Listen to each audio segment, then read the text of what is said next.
Ugh.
Oh, okay. So 1919, when there were separate budgets.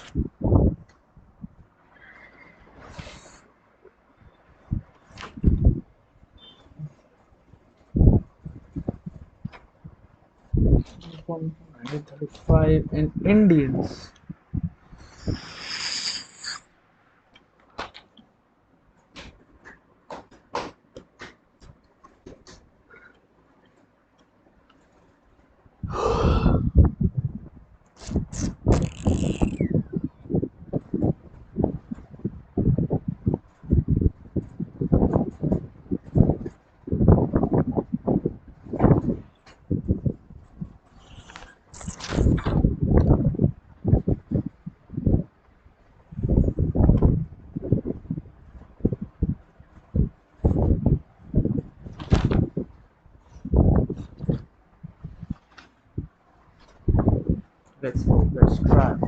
Let's try to make the video.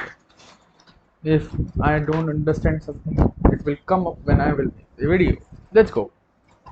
The video making process has started. And raw video will be made, and things will be edited out. Okay. So this video is all about how. This video is all about understanding the acts, the council. Restart. What should be this video about? Okay. So there is a lack of understanding with respect to. No. There is not a lack of understanding.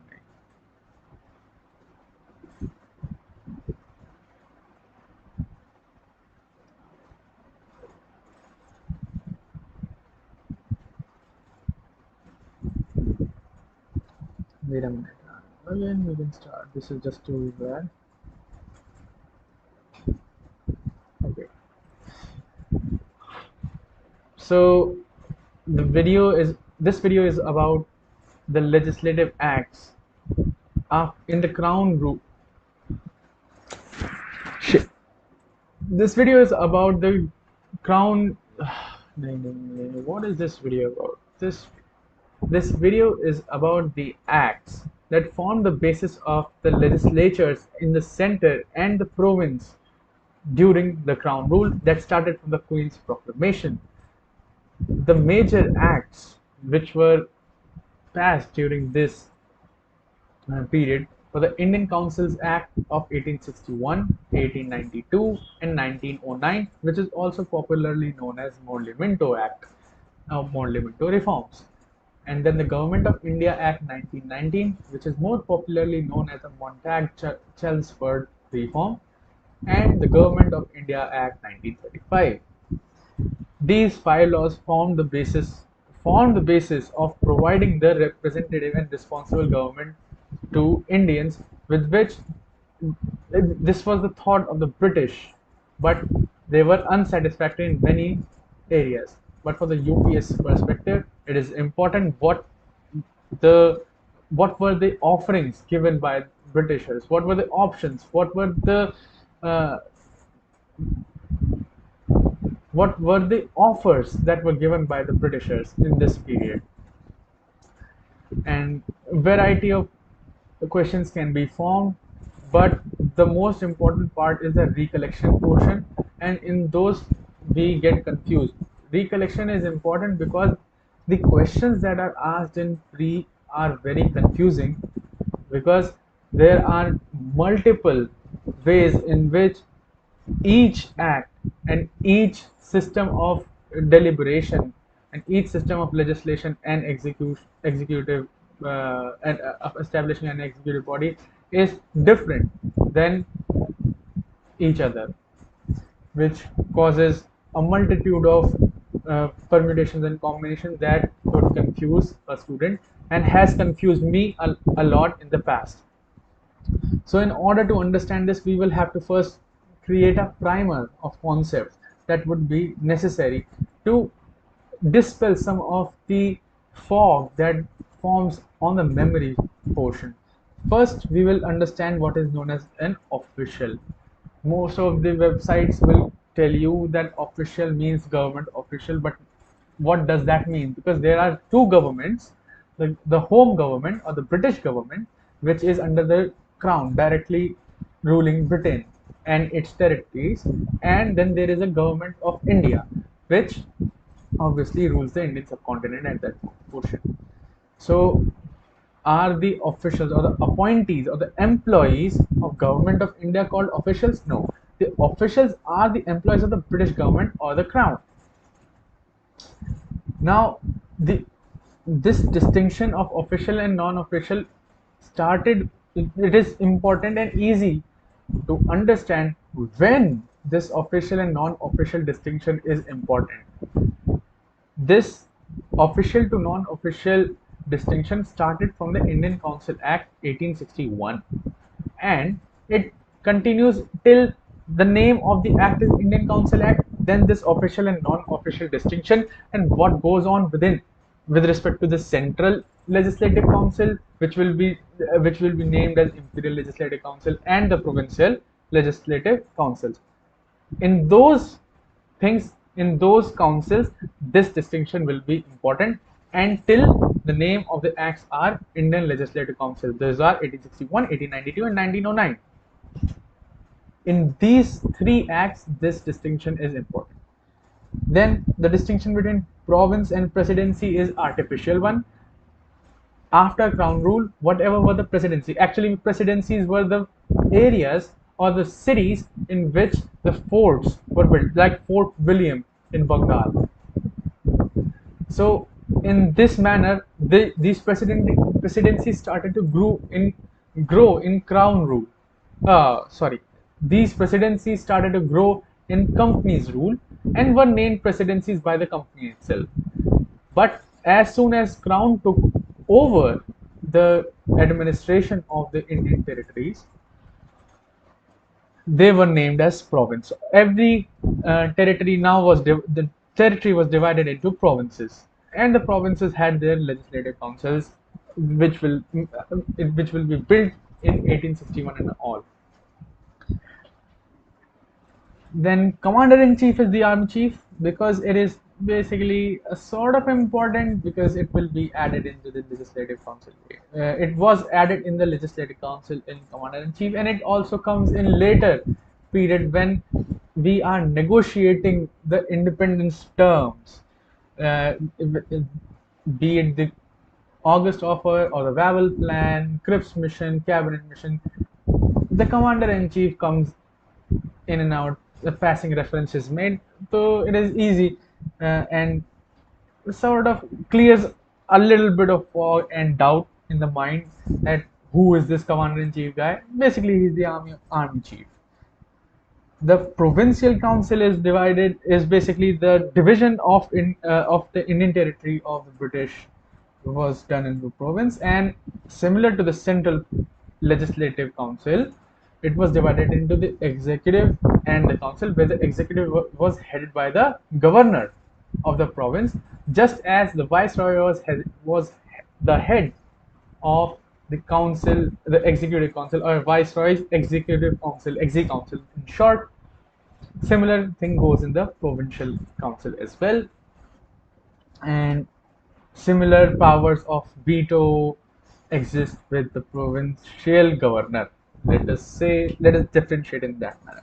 Then there are special interests. It will be relevant in 1892's Indian Council Act.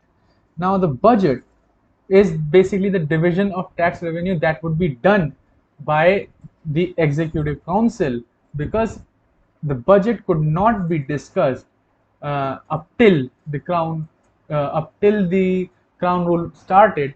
Up till the start of the crown rule, it could not be discussed, and later uh, some liberties were provided with the discussion and opinion and criticism.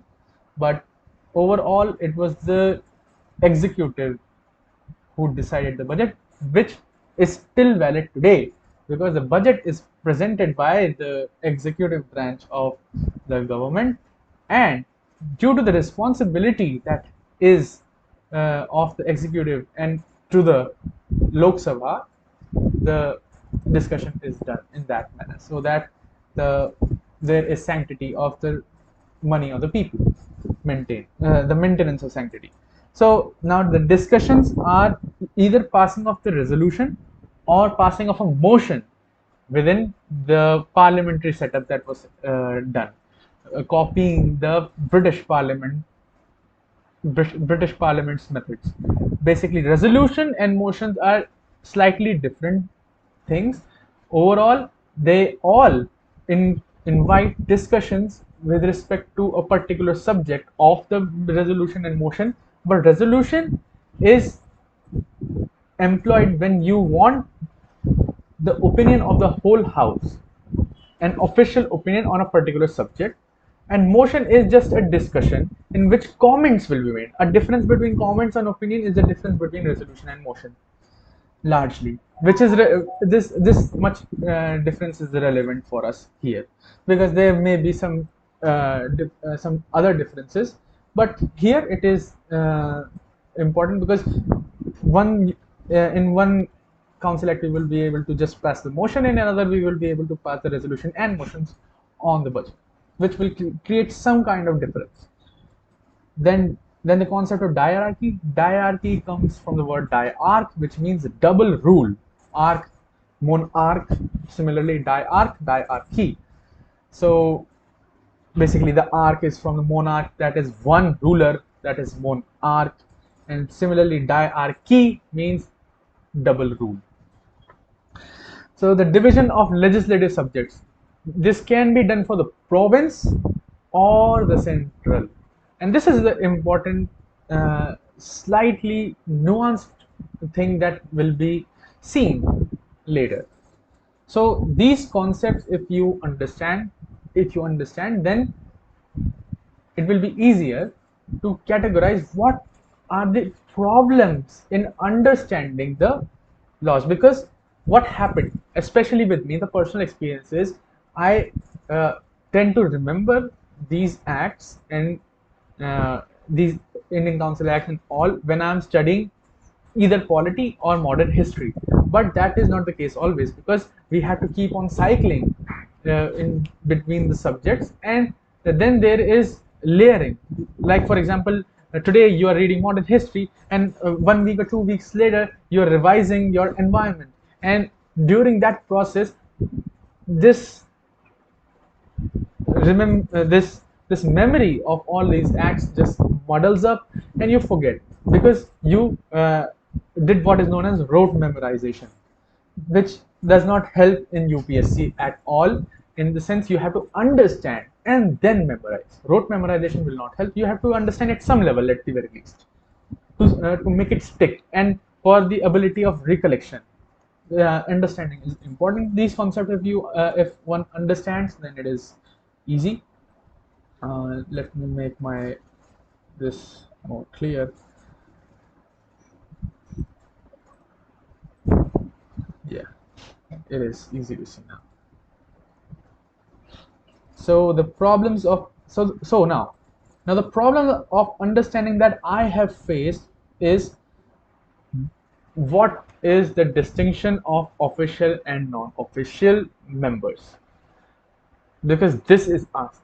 When I said the distinction, it means who is in majority and who is nominating these guys and who is electing these guys, who is are the official members being elected, or the non-official members are the only one who get elected, and the non-official members are also nominated, and all of these nuances that are there that create a muddle that will be cleared up, crystal clear understanding will be developed. Now the budget and its discussion, this is also there because there is a increasing degree of freedom with respect to the discussion on the budget that can be had with subsequent acts. And Indians basically means at every legislation of every act, there was some portion of Indians that were invited to participate in these legislative councils at the legislative or deliberative level, and later even in the executive council as well. So this portion is also important because there are people we will have to remember, like Dinkar Rao, Satyendra Prasad Singh Sinha, all of these people, the law member, all of them will have to be, we will have to remember Sardankar Rao, Raja of Banaras, and all of those type of people will be, we will mention those, and that is what is this problem of understanding who is where and in which. The impact on center and province and relation between center and the provincial government. So basically, autonomy or not is the relation between the center and province, and the introduction of Schedule 7 type of situation, that is the division of legislative subjects between the center and province, and what happens internally in the center and province. Is there an introduction of bicameralism, or diarchy was introduced, or diarchy was removed and provincial autonomy was established, or certain veto power was given, budget, etc., non-official, official, with respect when vis-a-vis talking about center and province, those official and non-official, basically combining 1 and 4. And then there are the features which are basically scoring and brownie points that must be remembered, especially the establishment of bodies. Tell me, when was the Federal Public Service Commission added? When was it established? Was it the Government of India Act 1919 or 1935?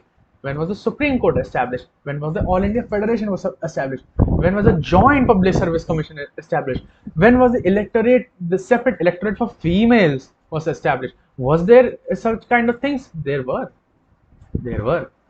And when these features are there, we will explore those as well.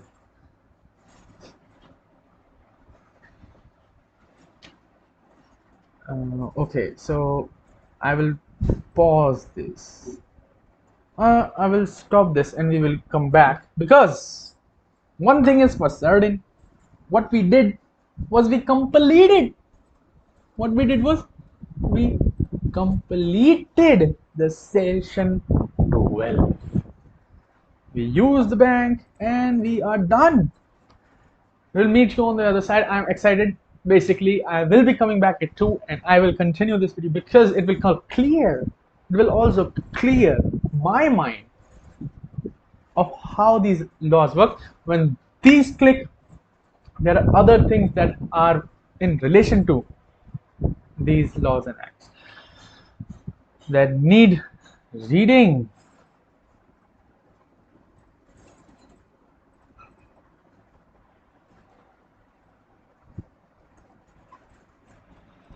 See ya. Now I will see you at 2.